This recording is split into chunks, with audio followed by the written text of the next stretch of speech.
Good evening students, welcome. Waheguru ji का खालसा, वाहिगुरु जी की फतेह। आपका स्वागत है at the rate future saver academy हमारे चैनल केमिस्ट्री के +2 की क्लास में, जिसमें हम आज फिर एक बार important chapter chemical kinetics chapter number 3 करने जा रहे हैं। लास्ट तक वीडियो को देखना, क्योंकि बहुत सारे बच्चे वो बोल देते हैं कि ये तो चैप्टर हमें आता है, 2 बार पहले कर लिया, इधर से कर लिया, उधर से कर लिया, लेकिन अब जब करोगे तो आपको फाइनल तक ये याद रहेगा। पहले है इसका rate of a chemical reactions. Chemical reactions होती क्या है, उसकी रेट क्या होती है, वे डिफाइन करेंगे हम। तो रेट ऑफ ए केमिकल, किसी भी केमिकल रिएक्शन, जब कोई भी केमिकल रिएक्शंस होती है, जैसे हम एग्जांपल ले सकते हैं हाइड्रोजन और ऑक्सीजन मिलके वाटर बनते हैं, तो इसकी जो रेट होती है स्पीड। तो रेट होती है, it is either is expressed in the term of either is a change in the concentration of the reactants और change in the concentration of the products. तो जहां तो हम रिएक्टेंट्स की कंसंट्रेशन में लिखेंगे, तो जहां हम प्रोडक्ट्स की कंसंट्रेशन में लिखेंगे। आम करके ये बेहतर है कि नॉर्मली हम रेट ऑफ रिएक्शंस ऐसे ही लिख देते हैं, it is the rate of disappearance, क्योंकि आपको पता है जो आपके रिएक्टेंट्स है वो डिसअपीयरेंस होंगे, डिसअपीयरेंस ऑफ रिएक्टेंट्स। और आप बोल सकते हो rate of appearance of products. Products appearance हो गए और रिएक्टेंट्स आपके क्या हो गए, डिसअपीयरेंस। तो रेट ऑफ रिएक्शंस को हम ऐसे लिख सकते हैं, rate of a reaction is equal to decrease in the concentration, क्योंकि कंसंट्रेशन उसमें जा रही है, कंसंट्रेशन खत्म हो रही है रिएक्टेंट्स की, concentration decrease in the concentration of reactants, ये यहां पर रिएक्टेंट्स ओवर टाइम टेकन। या तो ऐसे लिख देते हैं, और हम लिख देते हैं increase in the concentration, increase in the concentration of products, क्योंकि प्रोडक्ट्स की कंसंट्रेशन इंक्रीज जा रही है ओवर टाइम टेकन। तो सम टाइम डिक्रीज में हम माइनस साइन भी यूज करते हैं, क्योंकि कंसंट्रेशन डिक्रीज कर रही है, और यहां पर कंसंट्रेशन प्रोडक्ट्स में प्लस का साइन, जहां कोई साइन नहीं यूज करते, तो ये भी चल जाता है रेट ऑफ रिएक्शंस के लिए।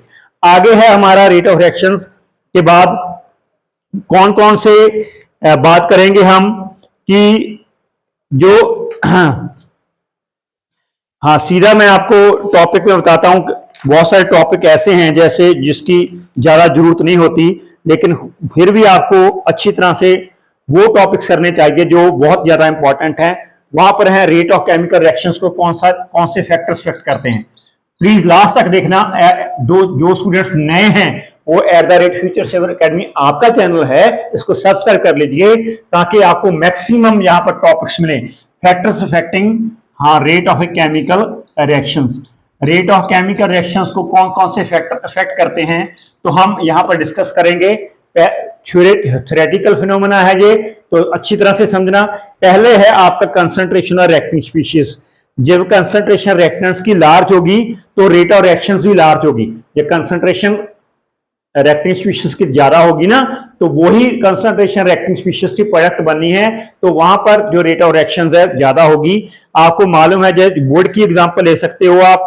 एक पीस जो वुड का है, वो अगर 20% ऑक्सीजन में उसको जला दें हम, तो वहां पर रैपिडली वो बर्न करेगा।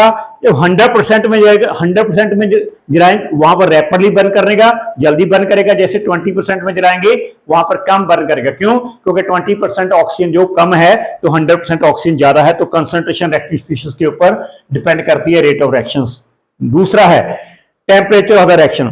टेम्परेचर का सीधा सीधा इफेक्ट है कि जब टेम्परेचर डिक्रीज करता है तो रेट इंक्रीज करती है, जो टेम्परेचर इंक्रीज करता है तो रेट ऑफ रिएक्शंस इंक्रीज करती है। और जनरल सा अप्रॉक्सीमेट रूल क्या है, for every 10 degree rise in temperature the rate of reaction become double. And next third है आपका nature of reactants and products. हाँ जी, रिएक्टेंट्स और प्रोडक्ट्स की नेचर के ऊपर डिपेंड करता है रेट ऑफ रिएक्शंस का। जब आपको मालूम है केमिकल रिएक्शंस, आपको मालूम है कि केमिकल रिएक्शन जब भी होती है, वहां पर ओल्ड बॉन्ड, पुराने बॉन्ड टूटते हैं, नए बॉन्ड प्रोडक्ट्स की फॉर्म में बनते हैं। तो अगर हम रिएक्शंस किसी भी में नेचर का मतलब ये है, ये अगर मैं रिएक्शंस नाइट्रिक ऑक्साइड की ऑक्सीजन के साथ लूं तो ये बन जाएगा नाइट्रिक डाइऑक्साइड।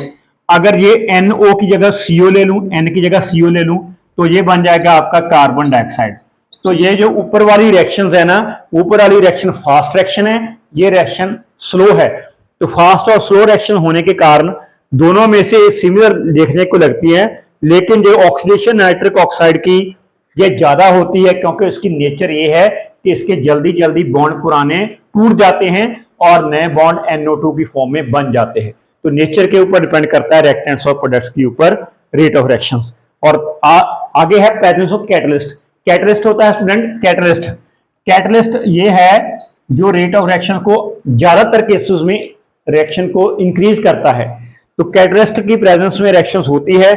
अब अगर हम बात करें H2 और O2 की, मैंने पहले ही टॉपिक में बताया था, H2 और O2 आपस में रिएक्ट करके वाटर इजीली नहीं बना पाते।